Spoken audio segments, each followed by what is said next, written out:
মির্জা ফখরুল বলতেছে যে জামাতকে রাজনৈতিকভাবে নির্মূল করতে হবে। আগামীতে যেন পুরোপুরি তাদেরকে নির্মূল করা যায় রাজনৈতিকভাবে, সেইভাবে আমাদেরকে কাজ করতে হবে। এইটা তাদের মুখ ফসকে বের হয়ে যাওয়া না, এটা তাদের পরিকল্পনার কথা, এটা তাদের টার্গেটের কথা। আর আমরাও সিদ্ধান্ত নিয়েছি, আমরা যে আল্লাহর কাজ করি ওই আল্লাহর পরিকল্পনায় যারা নির্মূল করতে চায়, আল্লাহ ইতিপূর্বে নির্মূল করেছে, ভবিষ্যতেও তারা নির্মূল করবে। শুধু আমাদের নৈতিকতা, আদর্শ এবং শক্তি নিয়ে আমাদেরকে ময়দান মোকাবেলা করতে হবে। যারা হযরত ইব্রাহিম আলাইহিস সালামকে মোকাবেলা করার জন্য ফেরাউন হয়েছিলেন, যারা ফেরাউন হয়ে উঠতে চেয়েছিলেন, তাদেরকে মুসা আলাইহিস সালাম মোকাবেলা করতে হয়েছে। যারা আবু জেহেল হয়েছেন, তারা মুহাম্মদুর রাসূলুল্লাহ সাল্লাল্লাহু আলাইহি সাল্লামকে মোকাবেলা করতে হয়েছে। আজকের যুগে যদি কেউ আবার ফ্যাসিস্ট হাসিনা হয়ে উঠতে চান, তাহলে আবু সাঈদ মুগ্ধের অনুসারীদেরকে মোকাবেলা করার প্রস্তুতি নিতে হবে। আমরা পরিষ্কার বলতে চাই, গণরায়ের মাধ্যমে যে জন আকাঙ্ক্ষা, এই জন আকাঙ্ক্ষাকে উপেক্ষা করে বাংলাদেশের কোন সরকার পরিচালিত হতে পারে না, পারবে না।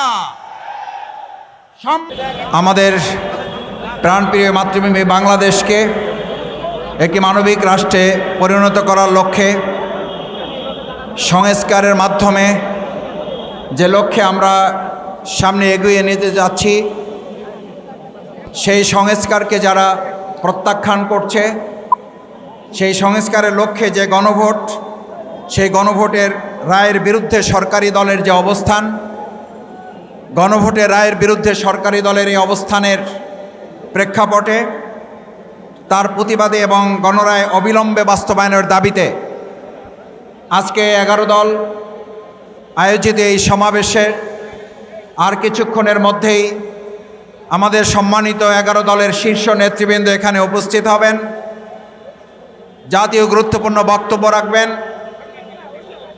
আপনারা জানেন, বর্তমানে সময় আমাদের জন্য অত্যন্ত গুরুত্বপূর্ণ। জুলাই সনদের ভিত্তিতে, গণরায়ের ভিত্তিতে, গণভোটের রায়ের ভিত্তিতে আমাদের দেশের মানুষ, যেখানে 69% জনগণ আমাদের এই বিচার সংস্কার জুলাই সনদের ভিত্তিতে একটি রাষ্ট্র গঠনের পক্ষে তারা মত দিয়েছেন, সেই গণরায়কে প্রত্যাখ্যান করে যারা নিজেদের মতো করে আর একটা ফ্যাসিস্ট এবং স্বৈরাচারী মনোভাব নিয়ে এই 69% মানুষের মতামতকে প্রত্যাখ্যান করে যারা সামনের দিকে আর একটা ফ্যাসিস্ট হিসাবে নিজেদেরকে উপস্থাপন করতে চায়, তার প্রতিবাদে আজকের এই বিশাল সমাবেশ এবং তারপরে বিক্ষোভ মিছিল অনুষ্ঠিত হবে। সমাবেশ শেষে আমাদের এই মিছিল শুরু হয়ে পল্টন মোড় হয়ে, আমরা কাকরাইল মোড় থেকে নাইটাঙ্গেল মোড় হয়ে, যদি হাতে মাগরিবের আগে সময় পাওয়া যায়, তাহলে শান্তিনগর মোড় গিয়ে আমাদের এই সমাবেশের সমাপ্তি হবে ইনশাআল্লাহ। সম্মানিত ভাই এবং বন্ধুগণ, সালাতুল আসর আরেকটু পরেই শুরু হবে।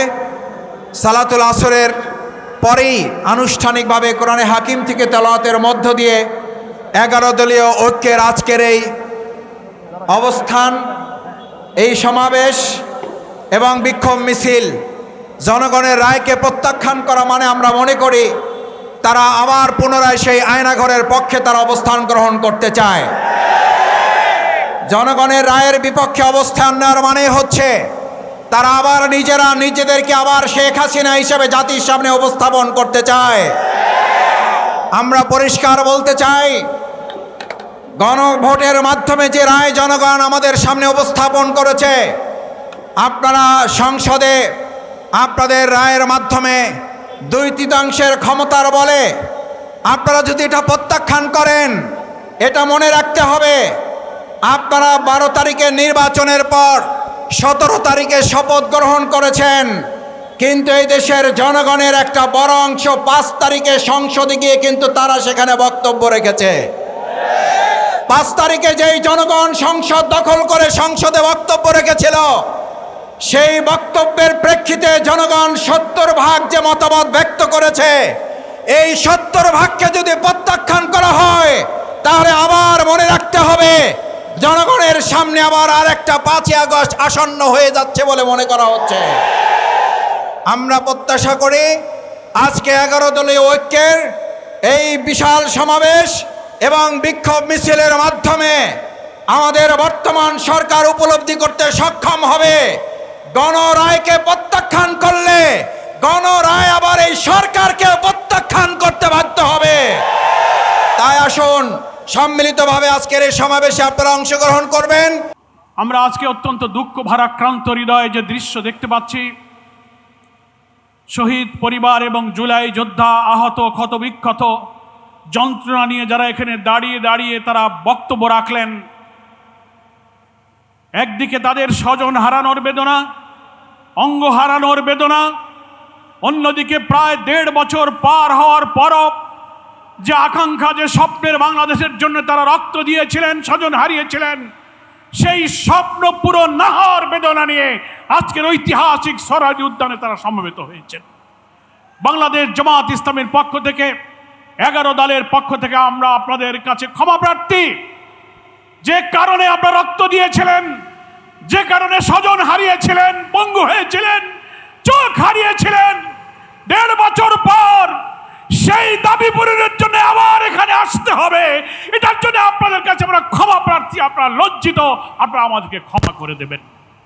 কিন্তু আজকে জুলাই যোদ্ধা শহীদ পরিবারের বক্তব্যে পরিষ্কার হয়েছে, সরকার জনগণকে বিভ্রান্ত করার যত চেষ্টাই করুক, যারা জীবন দিয়েছে, অঙ্গ দিয়েছে, ত্যাগ করেছে, আরো ত্যাগের প্রয়োজন হলে 18 কোটি মানুষের মুক্তির জন্য এই গণভোটের রায়কে বাস্তবায়নের সংগ্রাম আমরা দুর্বার গতিতে এগিয়ে নিতে চাই।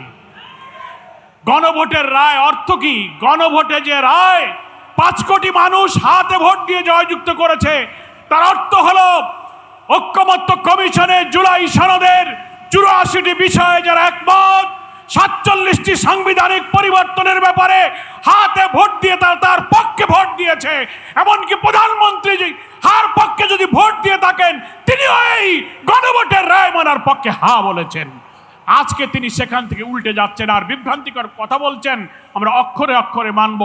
তাই যদি মানেন তাহলে কেন বলছেন নোট অফ ডিসেন্ট? গুরুত্বপূর্ণ সাংবিধানিক 10টি ব্যাপারে আপনি আপত্তি করেছেন, যেখানে সমস্ত সাংবিধানিক পদ, প্রধানমন্ত্রী হলে তিনি দলের প্রধান থাকবেন না, কেয়ারটেকার সরকার পদ্ধতির ব্যাপারে একটি পয়েন্ট আপনি নোট অফ ডিসেন্ট দিয়েছেন, উচ্চ কক্ষে পিয়ারের ব্যাপারে নোট অফ ডিসেন্ট দিয়েছেন, চুক্তি এবং আন্তর্জাতিক সমস্ত চুক্তির ব্যাপারে 2 কক্ষে অনুমোদনের প্রশ্নে আপনারা ডিসেন্ট দিয়েছেন। আপনারা দুর্নীতি দমন কমিশন, পিএসসি, আপনি অডিটর জেনারেল, প্রধান বিচারপতি নিয়োগ, প্রত্যেকটি সাংবিধানিক পদ যা হলো এই সংস্কারের মূল কাঠামো, যেটা ঠিক না হলে এই রাষ্ট্র আবার ফ্যাসিবাদের দিকে ধাবিত হবে, সেখানে আপনারা না বলেছেন। অথচ জনগণকে আপনারা শুভঙ্করের ফাঁকি দিয়ে বলছেন আমরা মেনে নেব। 5 কোটি মানুষ হাতে ভোট দিয়ে আপনাদের এই সেই নোট অফ ডিসেন্টকে খারিজ করে দিয়েছে। 5 কোটি মানুষের সামনে আপনাদের নোট অফ ডিসেন্ট নাই। গণভোটের ব্যালটে যে 4টি প্রশ্ন, সেখানেও নোট অফ ডিসেন্ট নাই। তার অর্থ হলো গণভোটের পুরা রায় আপনাকে মানতে হবে। তাই জুলাই আহত শহীদরা আজকে চোখের পানি ফেলে 1.5 বছর পর কেন আপনি প্রধানমন্ত্রী আপনার কাছে এই আবেদন সে জানাবে?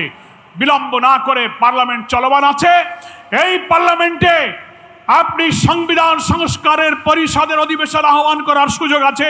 আপনি ডাকুন, শপথ গ্রহণ করুন এবং গণভোটের ফলাফল অনুযায়ী সংস্কারের প্রস্তাবকে মেনে নিয়ে সংবিধানের তফসিল অন্তর্ভুক্ত করুন। তাহলেই শহীদদের রক্ত, এই আকাঙ্ক্ষা, আত্মদান তখন সফল হবে।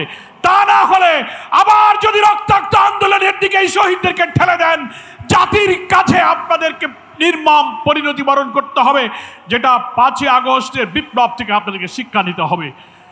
আমি আজকের এই ময়দানে উপস্থিত সকলকে আবারও আহ্বান জানাবো, 11 দলীয় ঐক্যের পক্ষ থেকে বিক্ষোভ, সমাবেশ, মিছিল, সেমিনার, গোলটেবিল, দীর্ঘ কর্মসূচি শুরু হয়েছে। জাতীয় সংসদে আমাদের নেতারা লড়াই করবেন, রাজপথেও লড়াই চলবে। রক্তের এই মূল্য না পাওয়া পর্যন্ত এই আন্দোলন ইনশাল্লাহ আমরা অব্যাহত রাখবো। সকলকে ধন্যবাদ জানিয়ে আমি আমার বক্তব্য শেষ করছি। আল্লাহ হাফেজ।